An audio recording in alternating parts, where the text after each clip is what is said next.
Vous regardez Be Smart for Change, nous sommes actuellement sur l'événement YouSpring organisé par le groupe FICAD. On va parler de montée en compétences IA et pour ce sujet, je reçois Charles Véraud, donc vous êtes directeur général chez Mercury International. Bonjour. Claire Pascal, vous êtes directrice générale de Comundi et administratrice de la Fédération des acteurs de la compétence. Bonjour. Lobna, vous êtes directrice des ressources humaines et formatrice et speaker RH, IA et data. Et Louis-Laurent Preux, vous êtes executive training et competencies model director chez Carrefour. Alors, ma première question, elle est simple. L'intelligence artificielle transforme le travail, mais concrètement, selon vous, quel est le principal défi en matière de compétences, Lobna? En fait, les défis sont nombreux aujourd'hui. On les a identifiés. La problématique, c'est comment on les adresse. Le principal défi lié à ce sujet, c'est effectivement d'embarquer les équipes. On a de vraies difficultés à les embarquer avec des collaborateurs pour lesquels il y a une vraie appétence sur le sujet et d'autres pour lesquels il y a une énorme résistance. Donc déjà, arriver à mobiliser nos collaborateurs et leur donner envie de prendre le train en marche, c'est un premier sujet. Le deuxième, c'est la gestion des compétences à l'ère de l'IA, avec des compétences dont la durée, dont l'obsolescence est de plus en plus courte. C'est d'identifier les compétences qui sont disponibles en interne dans nos organisations. C'est un premier enjeu qui n'est pas nouveau, mais pouvoir se projeter sur les compétences dont on va avoir besoin demain et de s'assurer qu'elles sont disponibles, aujourd'hui, me paraît être l'un des enjeux les plus cruciaux et les plus compliqués à adresser. Louis-Laurent, je me tourne vers vous. Est-ce qu'il faut former tous les collaborateurs ou seulement certains profils? Alors, je pense former tous les collaborateurs, c'est toujours un petit peu compliqué, même si l'objectif est bien d'y parvenir. Mais je pense que d'un point de vue stratégique, l'entreprise a plutôt intérêt au début en tout cas, à investir sur des populations clés et à compter sur l'effet boule de neige. En tout cas, c'est ce qui a été fait à Carrefour et ça fonctionne très bien. L'effet boule de neige, concrètement, vous formez les talents de votre entreprise sur les cas d'usage et ensuite vous créez une communauté. Et là, on s'aperçoit qu'en fait, donc il existe une communauté IA à Carrefour. Et il n'y a pas une journée où quelqu'un ne trouve pas un cas d'usage qu'il partage avec ses collègues, y compris donc du coup des gens qui n'étaient pas dans la formation. Donc je pense que bien entendu, il faut essayer de former tout le monde, mais en attendant, essayons d'avoir une approche type boule de neige. Charles, toujours sur cette question, est-ce qu'on forme tout le monde ou on cible certains profils? C'est intéressant parce que je pense que les gens n'ont pas attendu après les entreprises pour commencer à être curieux et utiliser l'IA. Est-ce qu'il faut former tout le monde? Je ne pourrais jamais dire le contraire puisque je suis un organisme de formation. La question c'est en fonction de quel degré de maturité, pas uniquement par rapport à des compétences, mais aussi par rapport à la réalité de la fonction et de la tâche.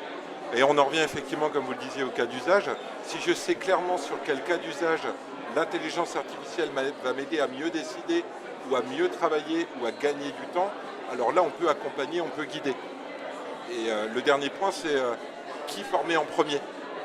Je pense que c'est assez intéressant de se dire aussi, on en parlait ce matin, comment les managers peuvent être aussi des guides sans être des experts afin d'accompagner au quotidien bien au-delà d'un simple plan de formation. Donc cette question des ambassadeurs un petit peu qu'on évoquait lors de la table ronde. Et aujourd'hui, qui est-ce qui porte la responsabilité de cette montée en compétences, Claire? Est-ce que ce sont les RH uniquement? C'est une responsabilité qui est commune à l'ensemble des acteurs de l'entreprise. Il y a une responsabilité presque individuelle de maintien de l'employabilité pour chacun au sein de l'entreprise. Il y a la responsabilité du manager qui doit repenser son organisation et accompagner ses collaborateurs pour utiliser l'IA de manière intelligente dans son service. Et il y a la direction générale qui doit articuler tout ça et créer des stratégies IA ou des plans directeurs IA qui permettent de mettre en cohérence à la fois une volonté globale de positionnement par rapport à ce sujet et d'articuler toutes les initiatives, les micro-initiatives individuelles qui se dessinent soit au niveau purement individuel ou soit au niveau des collectifs de travail. Lobna, sur cette même question des responsabilités, qui est-ce qui l'apporte? Moi, j'ai un parti pris qui est très clair. C'est qu'on a laissé la transformation digitale à la DSI. Et je suis convaincue que la transformation à l'IA est un sujet RH, mais avant tout un sujet d'entreprise. Effectivement, ça touche les fondamentaux de nos organisations, les process, la culture, les valeurs, mais ça touche aussi nos business models. Donc c'est aussi la raison pour laquelle on doit être en co-lead ou en lead à minima, enfin en lead ou en co-lead à minima sur le sujet, mais comme tous les sujets RH, que ce soit la marque employeur, l'expérience collaborateur, c'est un sujet sur lequel on est un partie prenant, mais intégré à un ensemble de collectifs. Donc on est complètement impliqué dans cette transfo, mais qu'on ne pourra pas mener tout seul, sachant qu'il y a évidemment la question de la transformation des métiers et des compétences qui va prendre le pas sur l'ensemble des problématiques. Charles, sur cette question donc, de la responsabilité. Un peu trop souvent aujourd'hui, et j'espère que ça va évoluer, on a tendance à déléguer le sujet de la formation au département RH, aux responsables de formation, aux académies, là où, comme le dit très bien Luna, c'est un sujet d'entreprise, c'est un sujet global. Déjà, la question, c'est est-ce qu'il y a une stratégie sur l'IA dans les entreprises? Rares sont celles qui en ont une. Donc après, la question, c'est quels sont les enjeux au-delà de la stratégie. Si on arrive à répondre à cette question-là, on voit que les enjeux sont multiples, que ce soit au niveau des DSI, au niveau des RH, au niveau des directions commerciales, marketing, industriel. Donc la question, c'est en quoi le sujet doit faire partie d'un comité de direction en entreprise, et donc comme un levier stratégique au service de tous ces périmètres de responsabilité. Claire, je me tourne vers vous. Est-ce que l'offre de formation actuelle, elle répond aux besoins en termes d'IA? Alors c'est intéressant parce qu'on a évoqué ce sujet, nous, en tant qu'entreprise de formation. On évoque ce sujet avec des clients pour savoir exactement qu'est-ce qu'ils attendent et comment l'offre répond. Aujourd'hui, elle répond partiellement aux besoins. C'est-à-dire qu'on a une offre de formation qui ne doit pas être en tout cas trop académique. On est beaucoup dans de l'échange d'usage et en même temps, il faut qu'on donne à l'ensemble de ces sujets un corpus réglementaire, un corpus aussi de précaution d'emploi, qu'on fasse connaître les biais. Donc, on doit avoir une offre qui soit à la fois encadrante et qui permette à chacun de s'exprimer, de tester et de travailler au sein des collectifs de travail pour pouvoir partager les usages qui sont faits. Donc on a, je pense, sur ce sujet, probablement à réinventer des modalités pédagogiques articulées avec les structures hiérarchiques de l'entreprise, avec les besoins spécifiques de l'entreprise, pour à la fois diffuser la culture, sensibiliser, professionnaliser et répondre à un besoin d'agilité et de partage autour de ce sujet-là. Lomna, vous avez la double casquette des RH formatrices. Alors, est-ce que l'offre de formation actuelle répond aux besoins? Alors, il y a beaucoup d'offres, donc l'offre est très éparse. Néanmoins, on aborde beaucoup le sujet de façon soit très technique, soit de façon très holistique, inspirationnelle sur les impacts. On ne l'aborde pas suffisamment sous l'angle de l'utilisateur et on a du mal à l'aborder sous l'angle très concret du cas d'usage. Et je suis convaincue, là encore, alors je suis désolée, j'ai des parties pris assez claires sur le sujet. Pour accompagner un métier, personne ne peut le faire mieux qu'un expert métier. Et donc si on veut accompagner sa direction marketing, un expert marketing avec une vraie expertise IA, c'est important. Pour accompagner la fonction RH, avoir un expert métier RH qui a développé une expertise IA, c'est important. Et aujourd'hui, les interlocuteurs sur le marché qui ont cette double casquette métier et IA ne sont pas assez nombreux. Louis-Laurent, on en parlait pendant la table ronde. L'IA, c'est certes un levier d'opportunité, mais il y a aussi un risque de creuser des inégalités. On a parlé de fracture numérique, de double fracture. Qu'est-ce qu'il en est selon vous? Alors effectivement, voilà, ça fait depuis les débuts de l'informatique, on parle de la fracture numérique. Donc il n'y a rien de nouveau, mais je dirais que là, avec l'arrivée de l'IA générative, c'est encore pire. Puisque effectivement, et c'est là vraiment le génie de cette invention, c'est que finalement, on a juste une page avec une zone de texte. Et la seule compétence, il n'y a besoin d'aucune compétence technique pour utiliser une IA générative, c'est ça qui est incroyable. Mais en revanche, il faut savoir poser une question, déjà savoir écrire et savoir écrire clairement, quoi. Et on voit bien qu'en fait, cette compétence-là, ne cesse de s'affaiblir au fur et à mesure que les années passent, quoi. Voilà. Donc je pense que effectivement, oui, clairement, l'IA générative va encore accentuer la fracture numérique. Claire sur cette question des fractures. Alors la fracture numérique, c'est une multifracture, j'allais dire. Il y a une fracture générationnelle qu'on ne peut pas nier. Il y a une fracture aussi, vous le disiez, sur la maîtrise du français aussi. Si on veut écrire un prompt, il faut maîtriser le français. Donc on a ça. Et puis il faut dire aussi que l'IA, c'est une révolution pour les cols blancs.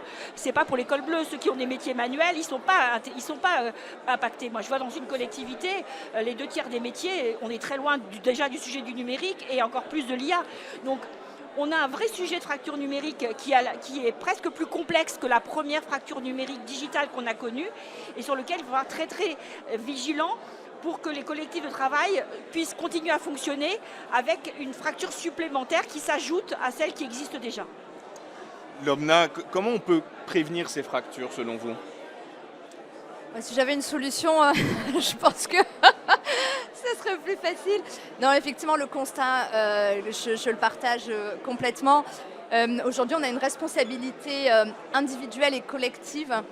Et moi, je suis convaincue que ceux qui ont pu prendre le train de l'IA ont une responsabilité pour tendre la main aux autres. On a autour de nous nos familles, nos conjoints, nos amis. Et je pense que c'est important d'élargir le cercle. Et au sein de nos organisations, il y aura toujours ceux qui ont l'appétence et qui vont monter dans le train, qui vont découvrir, tester, s'approprier et évidemment gagner en productivité, en efficacité. Et je pense qu'ils ont une responsabilité collective d'accompagner les autres. Et quelque chose moi, qui me marque souvent quand j'accompagne mes clients, c'est que le parti pris, c'est on veut donner les moyens à ceux qui ont l'appétence, on veut leur donner les moyens de s'approprier cette nouvelle techno, mais on ne veut pas forcer les autres en fait. Mais c'est un bon parti pris parce que ça laisse le choix. Néanmoins, à terme, on va se retrouver avec, au sein même des organisations, des fractures qui vont faire qu'on va très vite voir les écarts de performance entre ceux qui maîtrisent cette techno et ceux qui ne la maîtrisent pas. Donc le collectif il va être important au sein de l'organisation, mais aussi plus largement au sein de la société.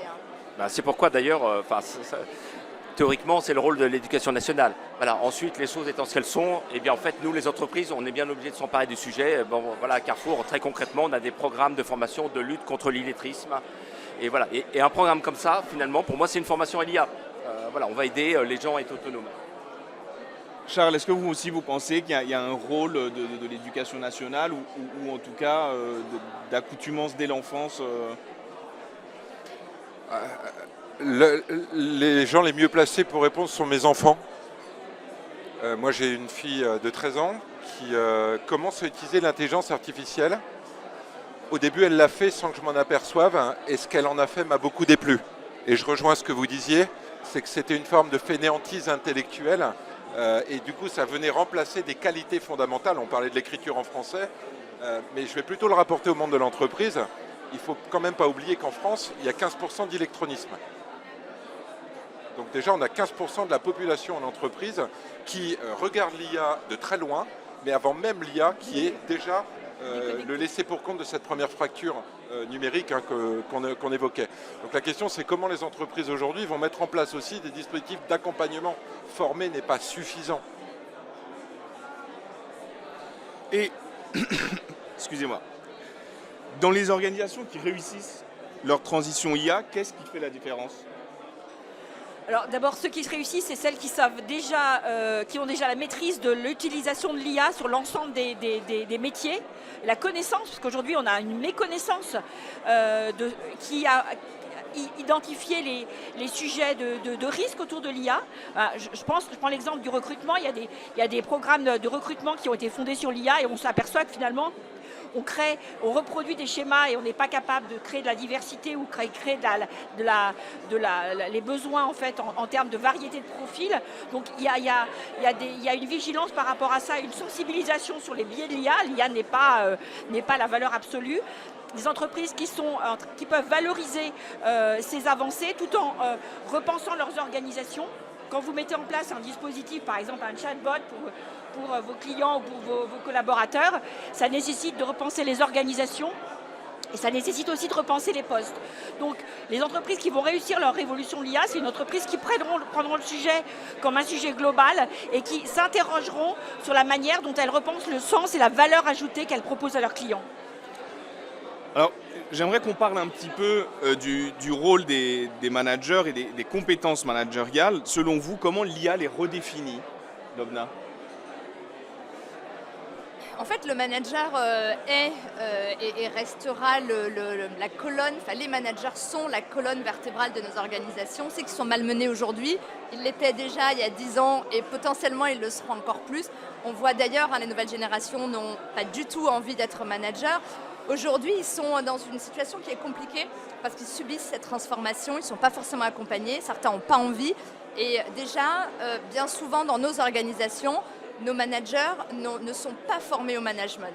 Et en plus de ce manque de compréhension de leur rôle, qu'ils vivent avec beaucoup de difficultés, même si certains apprécient, c'est quand même un rôle qui est difficile, on rajoute de la complexité.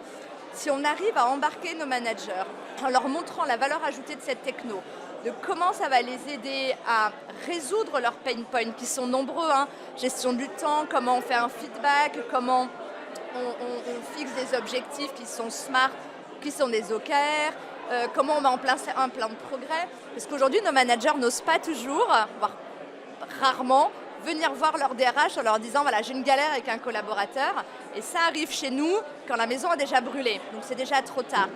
Là, il faut leur montrer que le fait d'avoir une IA générative, il ne faut pas prendre pour argent comptant évidemment ce qu'elle nous dit, mais elle peut aider à préparer un feedback, elle peut aider à mettre en place des objectifs. Donc ça peut être un palliatif en attendant. Néanmoins, et je reviens à l'agentivité, moi je suis convaincue que quelqu'un qui a envie de se former ne doit pas attendre après son entreprise. Il y a des milliers de tutos, il y a des contenus partout. Donc les managers ne doivent pas être laissés pour compte parce qu'ils sont en première ligne de cette transformation. Néanmoins, ils peuvent aussi être acteurs de l'évolution de leur métier et pas le subir. Louis-Laurent, sur ce rôle des managers. Moi, j'ai envie de dire que comme on dit souvent, on balaye un escalier par le haut, quoi. Donc effectivement, donc, je pense qu'il est important de les initier, mais j'ai envie de dire presque en même temps que leurs collaborateurs, puisque encore une fois, l'IA générative, elle est utilisée par quasiment tout le monde maintenant. Donc je pense qu'effectivement on commence d'un point de vue, si on fait un plan d'action chronologique, voilà, on commence par les managers. Mais en fait, très rapidement, en fait, il faut proposer quasiment les mêmes formations aux collaborateurs. Voilà. Charles? Peut-être un point aussi sur les managers, parce que là, on parle beaucoup de comment développer les managers sur l'IA, qu'est-ce qu'elle peut leur apporter. Aujourd'hui, le temps managérial le plus réduit, en tous les cas pour les managers commerciaux, qui sont la population qu'on connaît, nous, un peu mieux chez Mercure International, le temps que c'est le plus réduit, c'est le temps d'accompagnement et de développement des compétences de leurs équipes. Comment, et je reviens à ce qu'on disait tout à l'heure, on peut aussi aider les managers à être des guides qui ne vont pas donner la réponse, qui ne vont pas forcément consacrer toujours beaucoup de temps à chacun de leurs équipiers et de leurs équipières, mais des guides sur l'IA. Et j'ai un super exemple, je parlais de ma fille tout à l'heure. Moi j'ai constaté qu'elle n'avait pas besoin de moi pour utiliser l'IA, elle avait juste besoin d'être guidée sur la manière dont elle l'utilise. Et aujourd'hui elle est passée de, c'est un peu la solution de facilité pour faire des choses que je n'ai pas envie de faire, à je crée moi-même mes exercices de révision sur des cours en utilisant l'IA. Pourquoi? Parce que papa et maman ils travaillent, ils n'ont pas le temps, mais ils sont là quand même. Et je pense que l'analogie elle est à faire aussi avec les entreprises. On ne peut pas accompagner avec la même intensité tous les collaborateurs et les collaboratrices. L'IA peut être un outil vers lequel on guide en tant que manager pour s'entraîner, travailler certaines tâches sans l'aide du manager. Oui, je pense que sur les managers, il y a plusieurs points. D'abord, le manager, c'est le vigie de l'entreprise. C'est lui qui est en contact avec les collaborateurs, c'est lui qui fait passer les entretiens professionnels et qui peut détecter des problématiques de décrochage par rapport à ces outils-là. Donc ça, c'est important de compter sur eux ou de bien leur dire qu'ils ont ce rôle-là. Ensuite, c'est le manager, c'est celui qui va, une fois que l'outil sera diffusé, qui va pouvoir adapter l'organisation de son équipe. Et puis un point aussi, c'est que parfois, comme il y a beaucoup de micro-utilisation de ChatGPT, de l'intelligence artificielle, il ne faut pas que le manager soit dépassé sur ces technologies-là par ses propres collaborateurs. Et donc il faut être vigilant à accompagner les managers pour qu'ils restent à hauteur et qu'ils soient capables de dialoguer avec des collaborateurs qui peuvent avoir des appétences ou des développements personnels, entre guillemets, plus importants sur cet outil. Donc c'est une population extrêmement sensible et extrêmement précieuse pour l'entreprise. Si je peux me permettre sur ce point, je pense que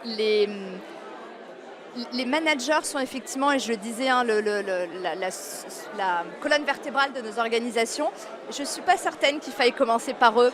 Moi, je suis convaincue qu'il vaut mieux commencer par un mapping plus global de tous nos collaborateurs qui ont de l'appétence ou un intérêt sérieux pour ce sujet. C'est eux qu'il faut former. Parce qu'en fait, une fois qu'on a formé 1 jour, 2 jours, 3 jours, ces jours-là, c'est juste le début en fait. Il ne s'y passe pas grand-chose. C'est le ensuite. C'est comment ils vont s'approprier cette techno, c'est comment ils vont l'utiliser au quotidien. C'est qu'est-ce qu'ils vont mettre en place pour libérer du temps, pour tester, pour apprendre. C'est là que ça va se passer. Quand vous avez quelqu'un qui n'a pas envie ou qui n'a pas la bande passante, ça ne sert à rien de commencer par lui. Donc vraiment, moi j'invite les entreprises à commencer par un mapping de leurs collaborateurs qui ont de l'appétence sur le sujet, de les onboarder, parce qu'eux vont libérer du temps et mettre en place les bonnes pratiques pour y aller, et petit à petit, ils vont donner envie aux autres. Parce que dégager du temps pour la formation, c'est déjà pas simple. On a systématiquement des annulations de dernière minute, et néanmoins, c'est pas là que ça se passe. Voilà. Donc il faut miser sur le volontariat finalement, et on revient à ce sujet des ambassadeurs qu'on évoquait tout à l'heure.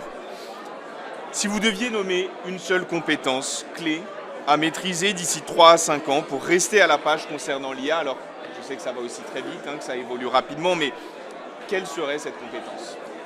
C'est intéressant parce que si on se dit l'IA évolue rapidement et ce qu'on se dit aujourd'hui sera peut-être faux demain, et puis vrai après-demain, et puis à nouveau faux le jour d'après, les cas qu'on voit nous dans les mesures de compétences qu'on estime être nécessaires pour les fonctions commerciales demain, il y en a une qui s'appelle la curiosité et la pensée analytique. Mais ce n'est pas une compétence, c'est une aptitude. Et du coup, on peut poser aussi la question aux entreprises, c'est qu'est-ce qui fait qu'aujourd'hui, vous créez les environnements qui sont favorables à l'expression de la curiosité des uns et des autres. Ça rejoint ce qu'on vient de se dire, sur pas une forme d'indépendance, mais d'autonomie dans la manière de progresser, d'apprendre. Et puis la pensée analytique, parce que quelle que soit la machine, qu'on appelle ça l'IA ou d'autres technologies, la pensée analytique, c'est quand même un prérequis pour savoir converser, pour savoir utiliser.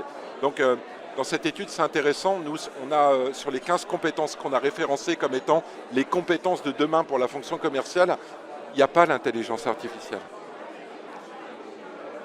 Alors, moi je dirais que une compétence clé, c'est d'abord, ou peut-être une aptitude, c'est la capacité d'apprendre à apprendre en permanence. Donc, c'est-à-dire c'est une remise en question. Oui, ça, et c'est ça qui est un sujet qui va être aujourd'hui encore plus avec des technologies qui évoluent rapidement. La deuxième compétence, c'est le sens critique. C'est la capacité à porter un regard humain et critique et professionnel par rapport à la production d'une IA. Et justement à modeler l'IA à partir de sa propre compétence professionnelle. Et ça, c'est extrêmement important. Et puis, c'est aussi de pouvoir arriver à repenser le sens que l'on donne à son travail et donc avoir le recul par rapport à ça pour dire comment l'IA me permet d'avoir plus de sens et de plus de valeur ajoutée dans mon travail. Et ça, c'est un travail à faire, une compétence, je veux dire, à travailler avec les managers en collectif et avec les stratégiques de l'entreprise. L'homme n'a une compétence.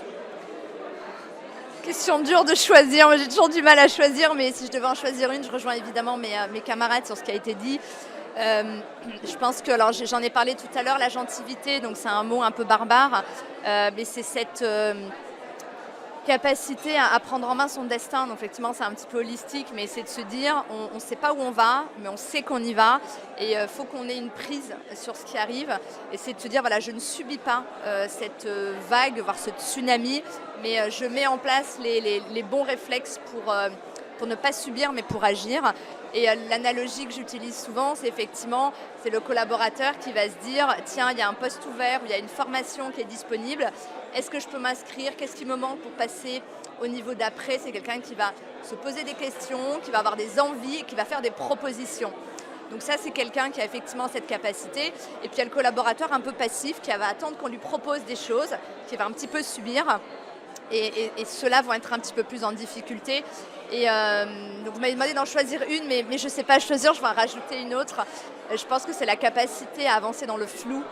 On n'a jamais été dans une période aussi complexe, avec aussi peu de visibilité et avec aussi peu de capacité à prédire. Alors on a de la data prédictive.